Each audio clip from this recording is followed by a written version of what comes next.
Hi everyone, so today ay magdi-discuss tayo about virtual work method for non-prismatic beam. So according to this problem, pinapahanap sa atin yung deflection at a specific point which is at x equals 2.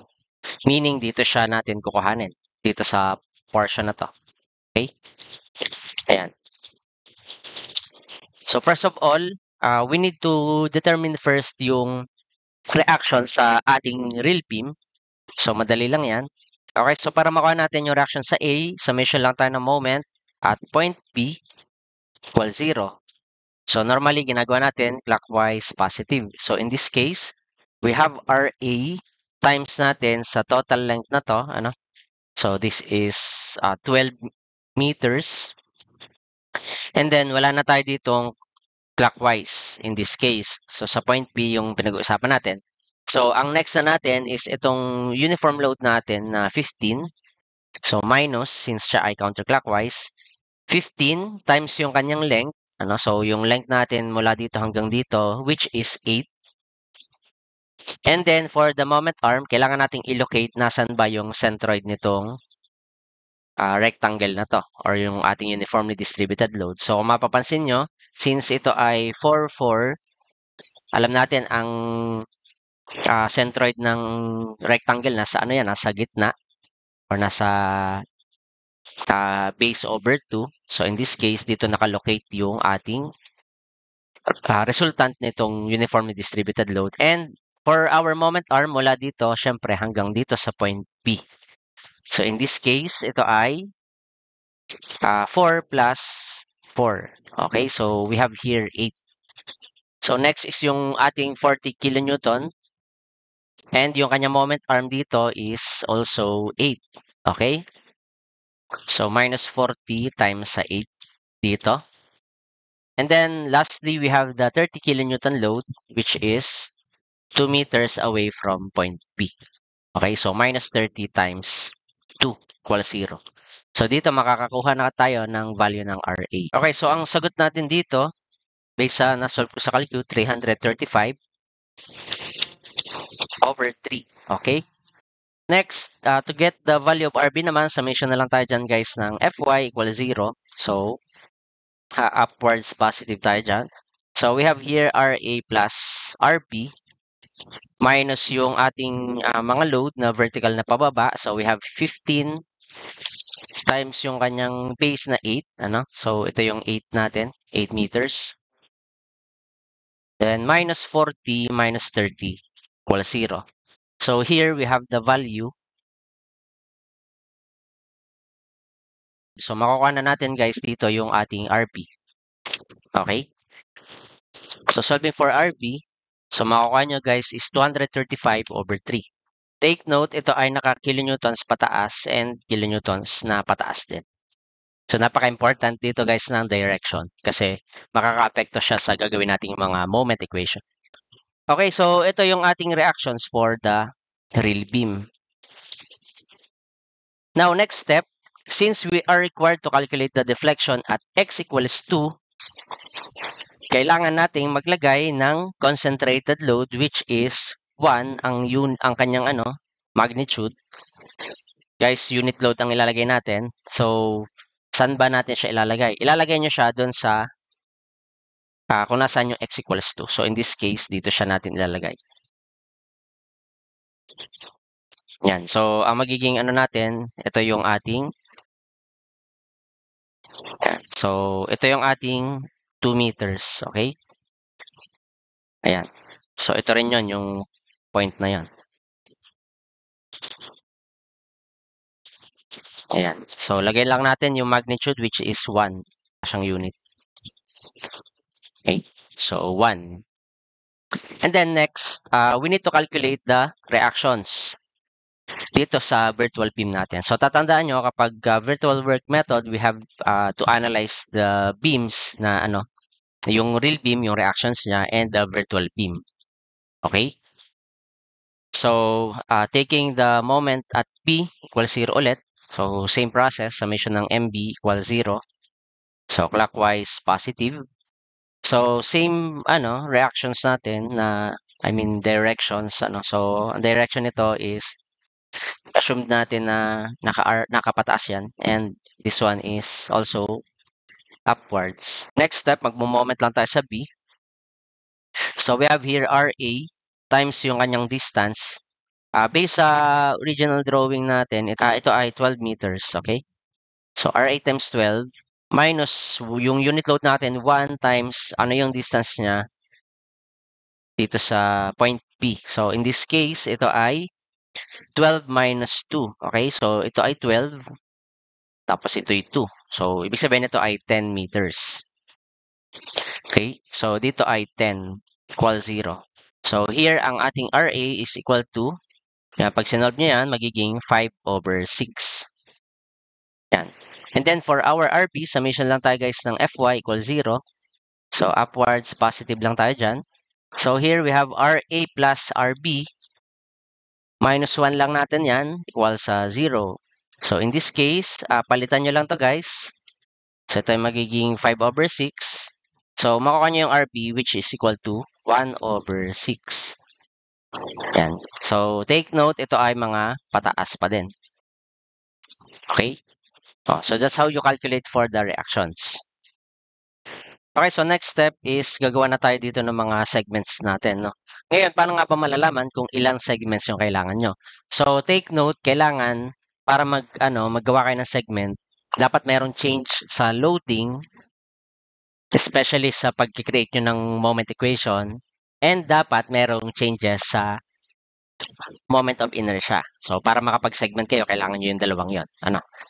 So paano ba nalalaman kung may changes sa loading? So, ang ginagawa natin dyan is maglalagay tayo ng putol or ikakat natin yung section and then titingnan natin kung meron bang magiging changes sa possible na moment equation habang minumove natin itong section natin mula dito hanggang dun sa dulo. Okay? So, for this one, let's say dito ko nilagay yung section ko.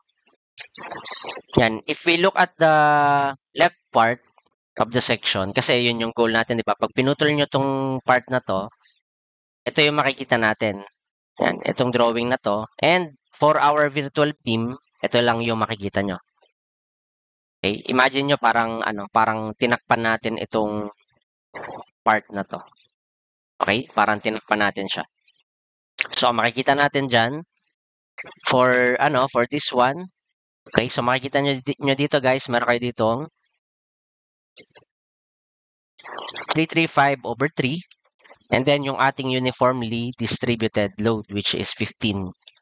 And then since nagputol tayo, may expose dito yung internal shear and ating internal moment sa real beam na to, itong part na to. Okay, so that's it for our first drawing. Then kung saan yung putol natin sa real beam, ganun din yung putol natin sa virtual beam. So, sa virtual beam, ito yung makikita natin. Naka 5/6 ito. And then, hindi pa natin makikita guys itong unit load. Okay? So, meron kayo ditong shear and yung ating maliit na moment. And then, take note, yung distance natin nitong putol na to ay mag-start lagi from our origin. So, ito ay X. So, yan, ganyan yung magiging natin. So, this is X. This is X. Yan. So, isa pang you have to check is itong moment of inertia niya. So, kung non-prismatic yung beam natin, may changes dito sa, dito sa moment of inertias nila. So, dito sa case na to, sa pinutol natin, I pa lang yung moment of inertia niya. So, lagyan natin dito na ito ay I. Okay? Yan. So, yan yung ating segment 1. Okay? Next, next step is to move this cutting section natin, ilipat nyo. Let's say, saan ba magkakaroon ng changes sa loading? So, pag nilipat ko to dito, walang nabago sa real beam kasi kung ano yung nakita nyo dito, siya pa din yung makikita nyo dito. Okay? Meron ka pa din na reaction, meron ka pa din na uniform load dito. Walang nadagdag na na ibang loading. Okay? So, ibig sabihin ito, same pa din. Ganyan pa din yan. Ito, humaba lang yan, no? Based dito sa drawing natin, humaba lang siya. So, ang X natin hanggang doon pa din. Yan. Tapos, yung moment of inertia niya, I pa din. Ano, dito sa pinutol natin. So, I pa din yan. Yan. So, that's it for the real beam. Pero, sa virtual beam natin, pag tinignan nyo to, nagkaroon ng changes. Okay? So, since nagkaroon niya ng changes, so, kailangan nating palitan yung drawing. So, magiging 5/6 to. And then, meron tayong 1 dito. And take note, ito ay X pa din. Meron ditong internal shear and yung ating internal moment na maliit. Then, this is your unit load. Take note, ito ay 2 meters. So, kung ito ay 2, meron tayo ngayon dito guys na X minus 2. Hanggang dito. Ayan. So, kung makikita nyo, may changes. So, another segment to. Guys, kung wala ito, isang segment lang tayo dyan. Dito sa mula dito or mula dito hanggang dito. Ano? Meron kasi tayong unit load dito. Kaya, meron na tayo agad tig-dalawang segment sa real beam and conjugate beam. Now, lipat naman natin ito. Saan possible magkaroon ng changes ulit sa ating beam or sa loading? Dito guys, pag nilipat ko siya dito, kung makikita nyo itong left side, nagkaroon ng changes kasi meron kayong reaction, meron kayong uniform load, ito yon, itong rectangle na to. And then, nadagdagan kayo guys nung 40 na Kn, ano. Okay? And then, sa real beam, walang changes. Same pa din siya, ano. Pero since ang goal natin, dapat pareho, kung may changes dun sa isa, kailangan mo i-drawing pa din yung isa. Okay? So, since meron changes sa real beam natin, maglalagay din tayo dito ng panibago for virtual beam. So, dito, nagkaroon ng changes. Nadagdagan tayo guys dito ng 40 dito sa side na to. So, we have here 40. And then, yung kanyang distance dito, ito ay x minus, di ba ito ay 4 meters, ano? So, mula dito hanggang dito, ito ay 4 meters. Ayan. So, this is x minus 4. And take note, at the same time, meron kayong dito sa putol na to, ang moment of inertia niya ay 2i na, makapal na ano. So, dito ay naka 2i tayo. Okay? Next. Dito naman sa virtual beam, titingnan natin. Kung makikita nyo, walang changes. Ano? So, ito pa din siya. Ayan. So, ito ay naka 2i din. Di pala, may changes. Walang changes sa loading, pero may changes sa moment of inertia niya. Kasi dito, guys, meron tayong 2i. Okay? So, laging, laging magka-tandem yan. Dito, no? Pag walang changes, pero dito may changes. So, magdodrawing pa rin kayo. Or maglalagay pa din kayo ng segment. Dito may changes. Dito may changes din kasi nabago yung moment of inertia dito, ano. So, dalawa pa din yan. Okay? Okay, so yung next natin na cut, dapat nandito na siya. Kasi kung makikita nyo dito, guys, di ba kanina nandito siya, no? Pagka i-move ko siya dito, wala naman nagiging changes dito sa nandito. Wala tayong nagiging changes dyan. So, hindi natin kailangan gumawa ng equation pag ganun. Okay? Dapat kasi may at least isang changes dito sa isa man sa real beam or virtual beam. Ano? Ngayon, pag nilipat ko siya dito, may changes na guys. Sa loading, wala. Meron din pala kasi kung makikita nyo, dito naputol na yung yung ating uniform load, ano. Yan. Pero dito sa ilalim, wala tayong changes sa load. Same pa din yan. Ito ay X pa din. Okay? Pero nabago guys yung moment of inertia. So sa section na to, ang moment of inertia natin ay I na lang. Sa section na to, moment of inertia natin ay I na lang. Okay? So for this segment, guys, you have two options. So, pwede nyong piliin itong left to right natin or pwede nyong piliin itong ito same din, no? Left to right. Pero guys, pwede nyong piliin itong right to left. Pwedeng gawin natin, baliktarin natin yung X. Gagawin natin positive x-axis ay papunta dito. Ngayon, kung ito ang gagamitin natin na part, kasi kaya ko gagamitin to guys, easier siya kung gagawa kayo ng moment equation. Kasi pag dito yung kinuha natin, medyo madami, no? So, isa, dalawa, tatlo. Mahaba yung ating magiging moment equation dyan. Eh dito, sa side na to, meron kayong isa, then dalawa. Okay? So, dun tayo sa dalawahan na lang. Tapos sa ilalim, isa lang. Kasi isa lang yung load natin sa ilalim. Okay, so kung i-consider natin yung right to left, okay, so moment of inertia niya ay, I, okay? So, pag dinrawin natin siya, we have here 235 over 5, over 3, and then we have here 30. And take note, kung meron tayo diyang meron tayo dyan na meron tayo dito internal forces. So, ito yung internal force natin and ito yung internal force natin na malaki.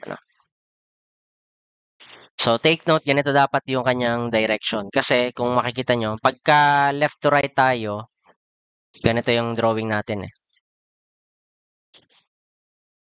Ngayon, kung right to left kayo, dapat ito, pag nilipat nyo sa kabila, di ba ganito ang drawing niya?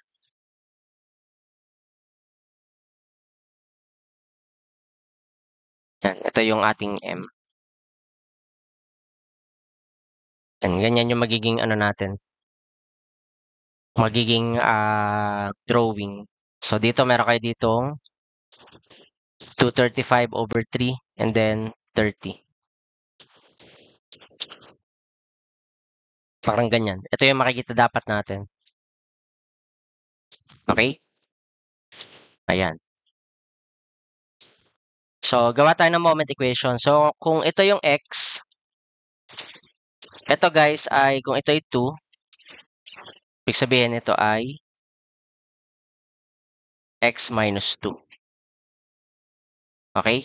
So, yung distance na to ay x minus 2. Now, for our virtual beam, ito yung makikita nyo. So, meron kayo ditong 1 over 6. Ito yung shear natin and ito yung ating maliit na moment. Okay? Next, lipat naman natin. So, lipat natin dito kasi may changes sa loading. Mawawala yung 30. So, gamitin ulit natin to, yung right to left. So, dito, moment of inertia natin ay I pa din. And then, yung magiging drawing nyo guys, ganito na lang.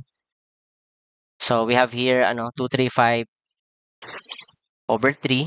And then, nandito yung ating shear and yung ating moment. Ayan. Then, sa kabila naman, dito sa side na to, sa virtual beam, we have here 1 over 6. Ganun ulit, ito yung shear, ito yung moment natin. Tapos, syempre, ito yung ating x. Ito na yon. Kasi nag-right to left tayo. So, ito yung ating x. Pwede kayo guys mag-left to right. Kaso, ang problema nyo dyan, pagka nag-left to right tayo, yung loads nyo kasi, itong 15 na uniform load, itong 40, and then itong 30. So, napakadami niyan i-type sa calculator. So, baka mahirapan kayo. Okay? So, that's how you do yung paglalagay ng segment. So, all in all, ilan yung segments natin? Kung bibilangan natin to, yung una kanina, 3, and then meron tayo ditong 2. Okay? So, bali, 5 segments yung ginawa natin. And each segment, meron kayong makukuha na moment equation for real beam and moment equation for virtual beam. So, bali, tig-5 sila na moment equation. And then, next step is apply na natin yung ating virtual work method mismo. Okay? So, yan. Gagawa na tayo ng mga equations. Okay? Okay, so pag na-establish nyo na kung ilang segment, gagawa na tayo ng moment equation sa kada segment natin. So for our first segment, guys, ito yung first natin na segment, ito yung second, and ito yung third. Meron pa tayong fourth and fifth mamaya. So unahin muna natin yung first, second, and third. So gawa tayo ng moment equation. So tatandaan nyo, kapag right to left, ang gawin nyo na sign convention ay ganito. So, clockwise minus sa counterclockwise. Ibig sabihin, positive yung clockwise, negative yung counterclockwise natin. So, in this case, pag nagawa tayo ng moment equation, we have m is equal to 335 over 3x minus yung ating counterclockwise, which is 15x squared over 2. So, ito yung para sa ating real beam. For our virtual beam, we have m na maliit. Same din ito pa din yung gagawin nyo. Clockwise minus counterclockwise. So, we have here 5 over 6x. So, this will be our moment equation for this one. Next, dito naman, we have here same. So, m is equal to 335 times x minus 15x squared over 2. Kasi ito yung kinukuha natin. Ito yung 15x, and then this is your x over 2. Okay? So, kopyahin ko na lang to.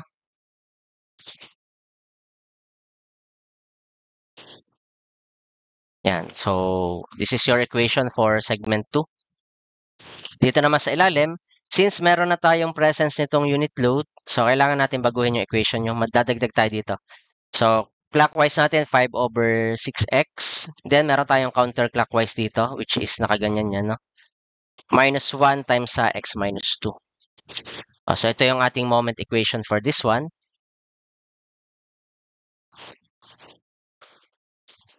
And then, for third segment, nadagdagan na tayo, nagkaroon na tayo ng 40kn dito, no? So, yung moment equation natin ngayon, mababago yan. So, 335 over 3x. Yan. Tapos, meron kayong 15. So, minus 15x squared over 2. Tapos, meron tayo dito, guys, na minus 40 times sa x minus 4. Okay?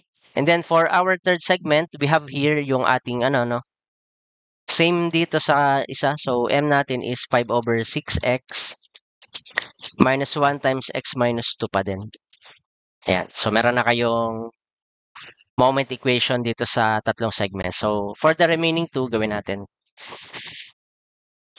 Okay, so for the remaining two segments, ito yung fourth segment natin and ito yung fifth. So, gawa lang tayo ng moment equation dito. Okay, so pag right to left, tatandaan, no? Pag right to left, baliktad yung gagawin natin. Yung moment equation nyo ay counterclockwise minus clockwise. Ibig sabihin, positive si counterclockwise. So, in this case, ito yung ating counterclockwise. So, we have m is equal to 235 over 3x minus yung ating clockwise, which is ito, 30 times x minus 2. Then, for our virtual work, or virtual beam pala, sorry. So, ito guys ay x. So, counterclockwise natin is 1 over 6 times x. And lastly, for our fifth segment, so sa fifth segment natin, ito lang yung magiging moment natin, no? So, we have here counterclockwise, positive dito, no? So, 235 over 3x. And then, we have dito, 1 over 6x. So, counterclockwise ulit siya. Okay? So, that's it for our bending moments. Then, ang next step is iti-table naman natin siya.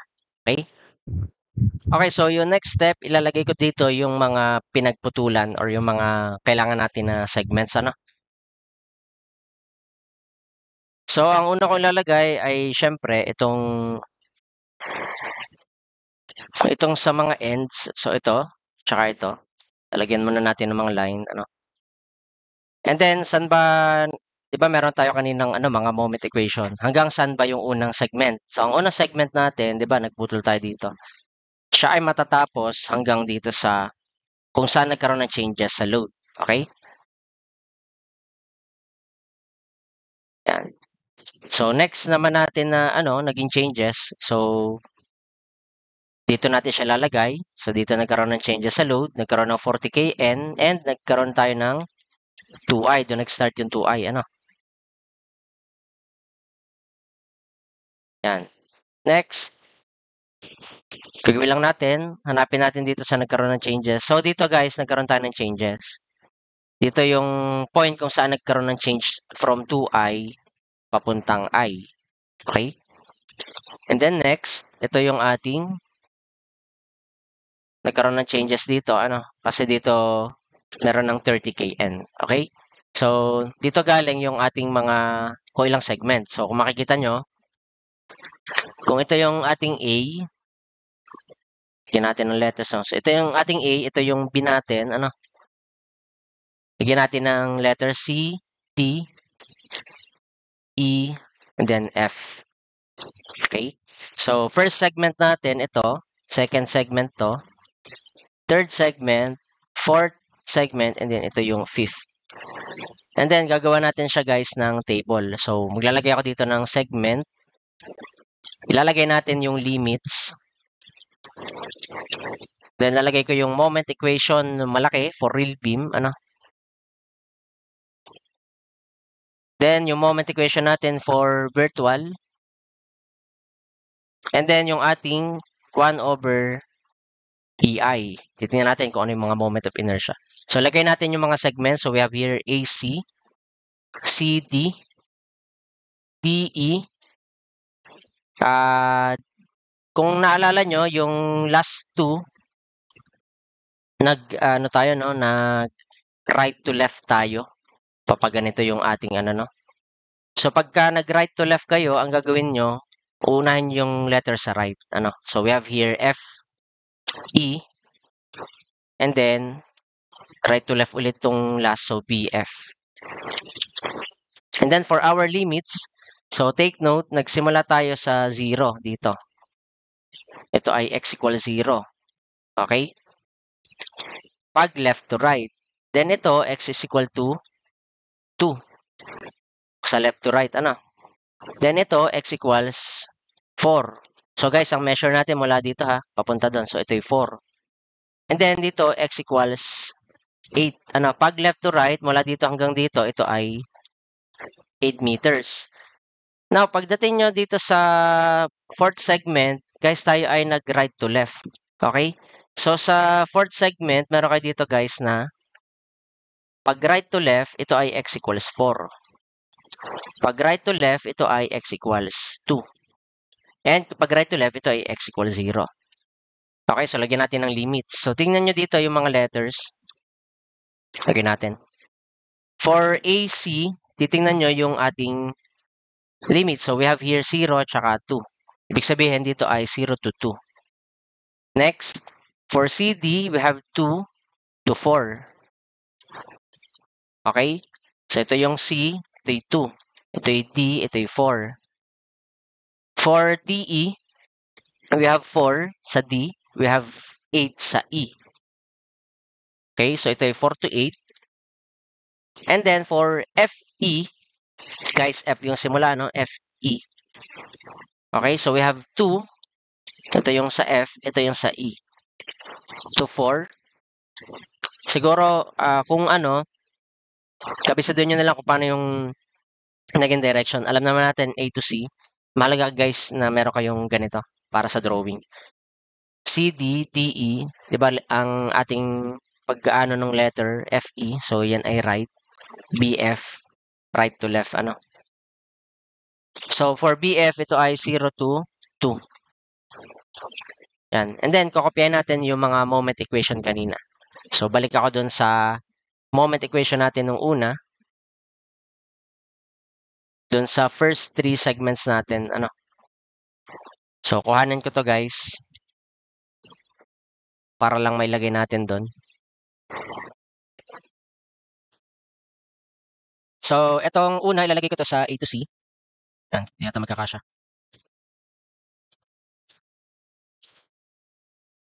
Then, ito lalagay ko to sa C to D. Adjust natin to. Mahalaga yung table, guys. Then, ito yung sa D to E. Adjust natin yung figure. Then, copy ko yung sa virtual. Okay, so nilagay ko na dito yung sa virtual. So tanggalin ko na to guys, yung mga M. Hindi naman natin siya gagamitin. So kailangan lang natin dito yung mga equation talaga. Alam nyo na yung ano. Yan. So tanggalin ko itong mga M. And then alam natin guys, ito ay 1 over EI. Okay? So ito yon, I pa lang dito. Sa CD, 1 over EI lang din siya.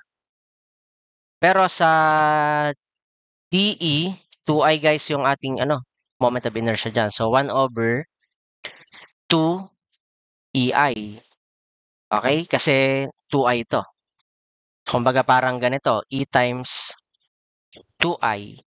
So dapat ito ay 1 over 2EI. And then lagay natin guys yung itong nasa 4th and 5th. So balik kayo dito. Yan. Kopyahan nyo lang to guys. Yan yung ginawa nyo dito.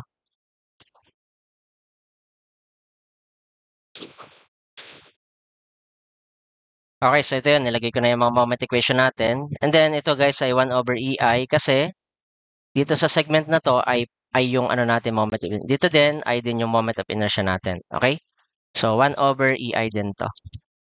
Now, ang next step natin is to get the value of deflection na. So, paano malalaman kung yung deflection?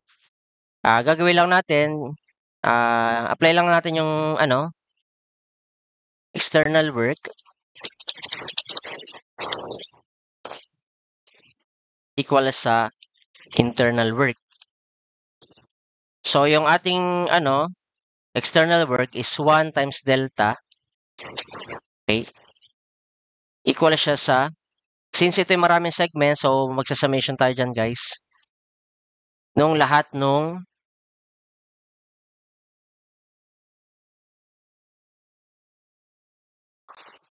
MD theta natin. Ano?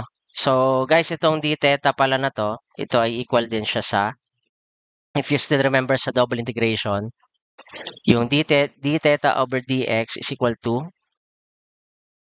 m over ei. And ito guys, yung ating y double prime sa double integration. Okay? Or yung ating, yun nga, yung ating y double prime. Or yung rate of change ng slope. Okay? So, ito yung ipapalit natin para magiging d theta is equal to mdx over ei. So, palitan nyo lang yung d theta, magiging 1 delta is equal to summation natin dito ng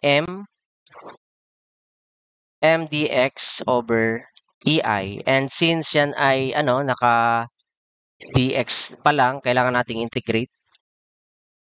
Okay? Para makuha natin yung para sa buong beam. Okay, ito kasi ay parang portion lang ng beam or yung strip na tinutukoy. Ano.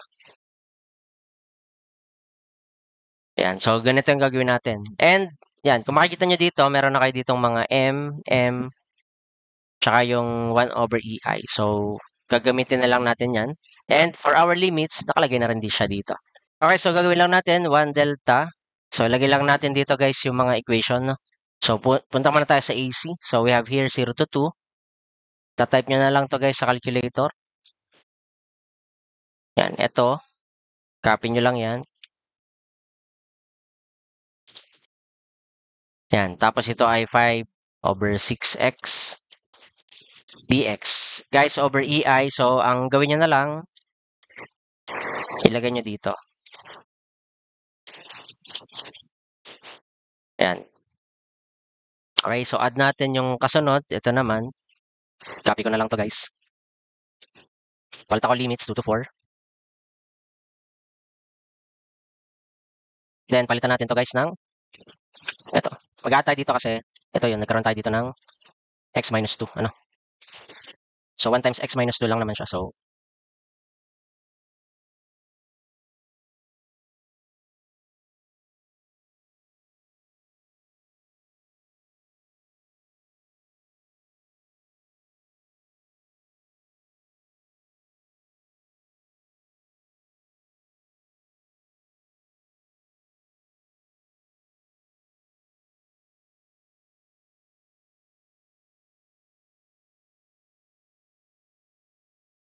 Okay, so pag inisa-isa natin siya sa calculator, ang unang lalabas ay ano, ito. Para dito sa una, 6,025. Ito, over 27. EI. Then, add natin tong isa. So, ang lumabas sa akin dito ay 21265 over 27 EI. And para dito sa patatlo, ito yon ano, itong part na to, yung mahaba sa calculator. So, ang nalabas sa akin dito ay 16,960 over 27 EI. And then, for the fourth one, ang nalabas sa akin dito ay 5,680 over 27 EI. And then yung last, itong last na to. So nalabas sa akin dito 940 over 27 EI. And then i-add nyo lang yan guys. Try natin, add natin.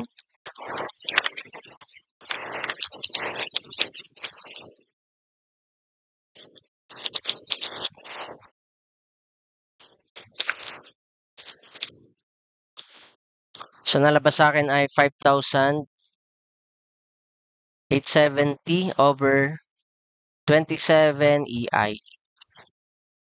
Okay, so since ang ating assumption ay downwards yung ano, yung unit load natin, therefore ito ay downwards. Okay? So ito yung ating final answer for this problem. Okay? So thank you guys for listening.